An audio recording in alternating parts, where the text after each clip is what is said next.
የትም ብያ መጣለኝ አንቺ እዚህ ተዘርፈጣሽ እያጠፈትሽ ትበያለሽ አይደል? አፈርቢ አንቺ ከምቤው ቢደፋ ይሻለኛል። እሺ አሁን እርቦኛል፣ ምግብ አምጪልኝ። እሺ ለነገሩ አንቺ የሰራሽውን ውሃው የሚል የዶሮ ፍትት ከመበላ ባልበላ ይሻለኛል። አሁን ጥፊ ከፍቴ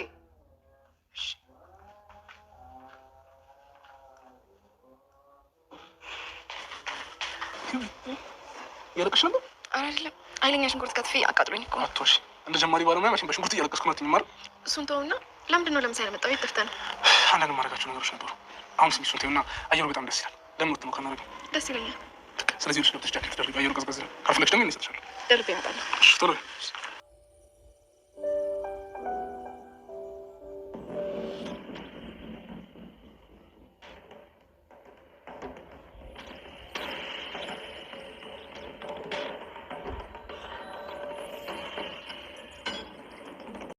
በሰፈሩት ቁና መሰፈር አይቀርምና ዛሬ ሳሮን የእጇን አግኝታለች። ስራ ውላ በጨለማ ወደ ቤቷ በምትመለስበት ሰዓት የመታፈን አደጋ ደርሶባታል። ይህንም ያደረሰባት ሚኪ ነው። ሚኪ እንግዲህ አጎቱ ሞቷል። ታዲያ ወደዚህ ቤት የመጣውም ሊበቀላት እንደሆነ አሁን ከድርጊቱ መመልከት ይቻላል። ሰላም ጤና ይስጥልን ውድ የቻናሌ ቤተሰቦች እንደምናላችሁ በያላችሁበት በዓለም ዳርቻ ሰላማችሁ ይብዛ እያልኩኝ ዛሬም የህይወት መንገድ በክፍል 47 ተከስተናል። እስከ ቪዲዮ ፍጻሜ ድረስ አብራችሁን ቆዩ። ሳሮን ከስራ ቦታዋ ውላ በምትመለስበት ሰዓት ሚኪ ጠብቆ አፍኖ ይዟታል። ታዲያ መሬት ላይ በመጣል መረጃውን ከቦርሳው አውጥቶ ይወስደዋል። ይህንን በንቃት ስትከታተል የነበረችው ሩትም በማስፈራራት መረጃውን እንድትቀበለው ታደርጋለች። ሚኪ መረጃውን ይዞ እየሄደ ባለበት ሰዓት ሩት የላከችው እንደሆነ ገብቶታል። ለምንድን ነው በመንገድ የምትገቢው ሩት ግን እያለ ነበረ ሚኪ። ሳሮንም ከወደቀችበት እንደምንም ተንገዳግዳ ወደ ቤት ትመጣለች። እያነከሰች ነበረ። እንዲሁኝ እያያችሁኝ ለምንድነው ዝም የምትሉኝ እያለች ነው። ዳዊትም አሁንም እያስመሰልሽ ይሆናል በማለት ይነግራታል። ሳሮንም እያነከሰች ወደ ውስጥ ትገባለች። እያነከሽ እኮ ነው ታውቆሻል ግን ይላታል ዳዊት። ይህም ፌክ ይሆናል። እሺ በቃ ልደግፍሽ አለች። ህይወትም ከተቀመጠችበት ተነስታ አይ ከእናንተ ምንም አይነት እርዳታ አያስፈልገኝም፣ ምክንያቱም እናንተ ስለማታምኑኝ አለች። ሳሚም ማነው እንደዛ አይነት ጉዳት ያደረሰብሽ እያለ ይጠይቃት ነው። አንተ ተከትለኝ ወደ መኝታ ክፍል እንዳትመጣ ማየት አልፈልግም በማለት ገልብጠው ወደ ውስጥ ትገባለች። ሳሚም ታዲያ ይህም የኔ ጥፋት መሆኑ ነው እንደዚህ የምታኮርፈኝ እያለ ነው። ለቤቷ እኮ ነህ። ሳሮን ደግሞ የመጣችው ተደብድባ ነው፣ ግባና ጠይቃት እያለው ነው። እህትና ወንድም ግን ጸባያችሁ ግራ አጋባኝ አለ ሳሚም። ህይወት ማን ይሆን ይህንን ሊያደርግ የቻለው? ምናልባትም በእኔ ምክንያት ይሆን እያለች ራሷን እየወቀሰች ነው። ዳዊትም አይ በስራ ምክንያት በዙሪያዋ ብዙ ጠላቶች አሏት፣ ስራዋን እንድትተው ደጋግሜ ብጠይቃትም እሷ ግን ስራዋን ለመተው ፈቃደኛ አይደለች። ምናልባትም በዚህ ከቀጠለ ለህይወቷ ማስጊ ነው፣ ወይም ደግሞ በር ላይ የሆነ ካሜራ ካልገጠምን ጠላታችን ማን እንደሆነ ማወቅ አልቻልንም እያለ ነው ዳዊት። ታዲያ በሰላም አትደሩ ተብለናል እንዴ እያለች ህይወትም ብቻዋን እየተከዘች ነበር። ህይወትና ዳዊትም በሚኪና በሩት ወጥታ አለመመለሳቸው እያሰቡ ሳለ ሁለታቸውም ተከታትለው ይመጣሉ። ይኸው አንደኛው ጎረምሳ አታምሽ እዚህ ሰፈር የሚፈነክት አለ፣ ለምንድን ነው ግን ይኸው ሳሮንም ተደብድባ ነው የመጣችው እያሉ እያወሩ ነው። ምናልባትም እኮ እያስመሰለች ይሆናል አለች ሩትም። በአሁኑ እንኳና የምር ጉዳት እንደደረሰባትና እያስመሰለች እንዳልሆነ እየነገረቻቸው ነበረ። እሰይ አለች ሩትም። ለምን እሰይ ትያለሽ? ታውቆሻል ግን ያልሽው እኮ እሰይ ነው። ዳዊትም አንቺ ግን የዚህን ያክል ለምንድን ነው የጠገብሽው? እህትሽ ስለሆነች ልታከብሪያት ግድልሻል እያለ እያስጠነቀቃት ነበር። ህይወትም ሩት ትክክል እንዳልሆነችና እንደዛ አይነት ቃላት መናገሯ ስህተት እንደሆነ እየነገረቻት ነበረ። ሩትም ወንድሟን ይቅርታ ጠየቀች። ሁለተኛ እንዳይደገምሽ በማለትም አስጠነቀቃት። ታዲያ ህይወትም እራት ትበላላችሁ በማለት ነገሩን ለማስቀየር እየሞከረች ነበረ። የሙያሽ አድናቂ ስለሆንኩኝ በሚገባ እራት መብላት እንፈልጋለን አለ ሚኪም። ዳዊት ግን ጥሩ ስሜት አልተሰማውም። ምክንያቱም ከሚኪ ጋራ ያላቸው ቅርርብ ወደ ፍቅር እያመራ ስለሚመስለው እሱም ስለሚወዳት በዚህ ምክንያት ቅሬታ ተሰምቶታል። ሩት ከሚኪ ያስወሰደችውን መረጃ ይህን ነበር እንደምትፈልገው። ለምንድነው ያስደበደብሽኝ አለ ሚኪም። ነካደል እንዲያደረገህ ምን ታካብዳለህ? ለማንኛውም ግን ወረቀቱ ምንም አዲስ ነገር የለም። ይህን ነበር እንዴ ስትፈልግ የነበረው? ለማንኛውም ግን ከሳሮን የምትፈልገው ግልጽ ጉዳይ ልትነግሬ ትችላለህ። ዝም ብለሽ ወረቀቱን ስጭኝ ይላታል። ወረቀቱንም ትሰጠዋለች። ኪም ወረቀቱን ቀይረሽዋል እያለ እሷን እየተከራከራት ነው። ለምን እኔ ቀይረዋለሁ? ሳሮን ቀላል ሰው መሰለች እንዴ? ይልቅስ አንተ ምን ፈልገህ እንደመጣህ ልትነግሬ ትችላለህ እያለችው ነው። ሚኪም ስለ እኔ ተይውና አንቺ ግን የጀመርሽውን መንገድ አቁሚ እባክሽን ትጎጃለሽ እያላት ነው። ለምንድን ነው ግን ደጋግመህ እንደዚህ የምትለኝ?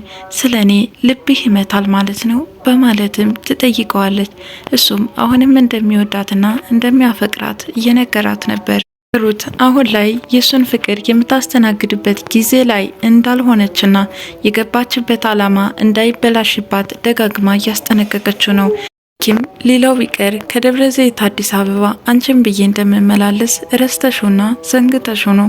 እባክሽን ፍቅራችንን አድሰን ወደፊት እንቀጥል እያላት ነው። እሷ አሁን ላይ ይህንን ነገር የማስተናግድበት ጊዜ ላይ አይደለውም በማለት ገልብጣው ትሄዳለች። ሚም ማታ ምንድነው የገጠመሽ? ምንድነው የሆንሽው? እያለ እየጠየቃት ነው። እንደዛ አይነት ነገር እኮ አንተንም ገጥሞ ያውቃል። ስለዚህ አዲስ ነገር አይደለም አለችው። እንደዛ ቢሆንማ ስልክሽንም ይወስዱት ነበረ። እባክሽ የጀመርሽውን ጉዞ አቁሜ። ዛሬ ደበደቡሽ ማለት ነገ ለህይወትሽ አደጋ እንደሆነ ልታስብ ይገባል እያላት ነው። ሳሮንም ታዲያ ምን ችግር አለው? የይስሙላ ሀዘን መቀመጥ ነው እያለች እያሾፈች ነው። አንተም ባል ብዬ መኖሬ እጅግ በጣም ያበሳጫል። ለመጀመሪያ ጊዜ የተዋወቅንበት የፍቅር ግንኙነታችንም ያንን ቀን እረግማለሁ እያለች ነው። ታሚም አውቃለሁ እንደበደልኩሽ፣ ደግሞ ለዚህ ይቅርታ ጠይቃለሁ። ህይወት ምንም የምታውቀው ነገር የለም። እኔና አንቺም ባለትዳር መሆናችን አታውቅም። እባክሽ እሷን ስታሰቃያት ማየት አልፈልግም እያለ ነው። እኔም ከምንም በላይ የሚያበሳጨኝ ለእሷ ጠበቃ የምትቆምላት ነገር ነው። ለማንኛውም ግን እስካሁን ላደረከው ሁሉ ዋጋ ትከፍልበታለህ እያለች እየተበሳጨችና እየተሳደበች ክፍሉን ለቃ ትወጣለች። ዳዊት ከእናታቸው በር ህፃን ልጅ ተጥላ እንደተገኘችና ተጨማሪ እህት ስላገኘ ደስ እያለው እየነገራቸው ነበር ለነ ሚኪ። ታዲያ በዚህ ዘመንም የሚጥል አለ እንዴ እያሉ እየተነጋገሩ ነው። ምናልባትም የአዲስ ነገር አይደለም፣ ሳሮን ስታወራ ሰምቻታለሁ አለች ሩትም። እንግዲህ ልጅቷን የወሰደቻት ሩት ናት፣ ከአያቷ ቤት ማለት ነው ህፃኗን ያስቀመጠቻት። ዳዊትም እናታችን የልጅ ልጅ ማየት ፍላጎቷ ነበረ። እንግዲህ አንዳችንም አልተሳካልንም። ነገር ግን ህፃኗ በራችን ላይ ተገኝታለች። እንደውም ዛሬ ለምን ሄጃ ላያትም ሩት ተነሽ በማለት ሩትንም እንድትነሳ እየጠየቃት ነበር። ሩትም መሄድ እንደማትፈልግ ትነግረዋለች። ሁል ጊዜ ስጠይቅሽ አልሄድም ነው የምትይኝ፣ ግን እማየን ለማየት አትፈልጊም ማለት ነው? አሁን በድንገት ተነስተሽ እንሂድ የምትለኝ? እኔ አልፈልግም። ይልቁንስ ሳሮን ልጅቷን አመጣታለሁ እያለች ስለሆነ እንዳታመጣት አደራ፣ እዛው ትቆይ አለችው። አይ ህፃኗ ትክክለኛ ሰው አግኝታለች አለ ሚኪም። ዳዊትን በበኩሉ እማያሁን እንደውም ልጅ ትፈልግ ስለነበረ ህፃን ልጅ ስላገኘች ደስ ብሏታል። ስለዚህ የፈለገ ቢሆን ለሳሮን አትሰጣትም እያለ ነበር። ዳዊትም ሩትን እንሂድ በማለት ማስጨነቁን ተያይዞታል። ሩት ምን ማድረግ እንዳለባት ግራ ገባት። ታዲያ ህይወትን አነጋግረት ልመለስ ብሎ ወደ ውስጥ በሚገባበት ሰዓት አሁን እስኪ ምን ታደርጊ? የውሸት መጨረሻው ይሄ ነው። አሁን ለዳዊት የታመምሽ አስመስይ አላት። ሳሮን ከወልቸር ላይ በማስመሰል ከተቀመጠች በኋላ በትክክልም ህመም ቢፈጠር ማንም ሰው የሚያምንህ የለም እያለችው ነበር። ታዲያ ሲጨንቃትም ዳዊት በሚመጣበት ሰዓት ራሷን በመያዝ የታመመች በማስመሰል ማቃሰት ጀመረች። ዳዊትም ተደናገጠ። ሆነች ነው ምን ገጠመሽ እያለ እሷን እያባበላት ነበረ። አየህ ሰዎች የማይፈልጉትን ለማድረግ ጥረት በምናደርግበት ሰዓት ደማቸው ከፊልና ጭንቀት ይይዛቸዋል አለ ሚኪም። አሁን በቃ እኔ እናንተ እንውጣ፣ እሷ ነፋስ ትቀበል እያላት ነው። ለምን እናቴ ጋር እኮ ልወስዳት ነው፣ አይታይህም እንዴ እንደዚህ ሆና ታማ እያያት እንሂድ የምትላት ለምንድን ነው እያለው ነበረ። በመጨረሻ ማስታገሻ ገዝተን እንምጣ፣ እሷ እዚህ ትቆየን በማለት ሁለታቸው ተያይዘው ይወጣሉ። ህይወት ወደ ሳሎን በምትመጣበት ሰዓት ሳሚን አይተዋለች። ታዲያ ወደ ውስጥ ልትመለስ እየሞከረች ነበረ። ነይ እስኪ ከምንጊዜውም በላይ አይኔን ማየት አስጠልቶሻል፣ አሁን ግን የምናወራዋለን በማለት ወደ ሳሎንም እንድትመጣ ያደርጋታል። ታዲያ ሳሮን ከምንጊዜውም በላይ ጨካኝ ሆና ያየውበት ጊዜ የለም። አሁን ግን አንቺን ለመጉዳት ደጋግማ ስትናገር ሰምቻታለሁ፣ ከምንም በላይ ልትጠነቅቂያት ይገባል እያላት ነው። ህይወትም አሁን ላይ ተስፋ እንደቆረጠችና ሞት እንኳን ብትፈርድባት በጸጋ ለመቀበል ዝግጁ እንደሆነች ለሳሚ እየነገረችው ነበረ። ምናልባትም እንኳን ልጃችን ብናገኛት ለእናትነት ታስፈልጊያታለሽ፣ እባክሽን የምነግርሽን ስሚ፣ ድርቅ አትበይ እያላት ነው። ታዲያ እሷም ሳሚ ከረፈደም ቢሆን ለሰዎች መጨነቅና ማሰብ ስለጀመርክ እጅግ በጣም ደስ ብሎኛል። ለማንኛውም ግን አሁን እኔ ህይወት ተስፋ ስላስቆረጠችኝ ምንም ነገር ቢመጣ ለመቀበል ዝግጁ ነኝ አለችው። ሳሚ ለጥፋቱ በጣም ተጸጽቷል። እኔን የፈለጋትን ነገር ማድረግ ትችላለች፣ አንቺ ግን በእኔ ምክንያት ስትጎጅ ማየት አልፈልግም እያላት ነው። አይ ስለ እኔ አትጨነቅ አለችው። እንግዲህ ከዚህ በላይ በጥብጫ አልግትሽ አለ እየተናደደ። ሚኪ ከወደ ውጭ ሲመጣ ሩትን በር ላይ ያገኛታል። ተሻልሽ ወይ? ድሮም እኮ አልታመምኩም፣ ያንተ የውሸት ታሪክ ነው። ምን ነው ከዳዊት ስላስመለጥኩሽ ነው? ይህንን ክሬዲት ለማሳጣት ነው እንደዚህ የምትይው እያላት ነው። ሩትም ቀጠለች። ስለሞተው አጎትህ ገዳዩ አልተገኘም ወይ እስካሁን?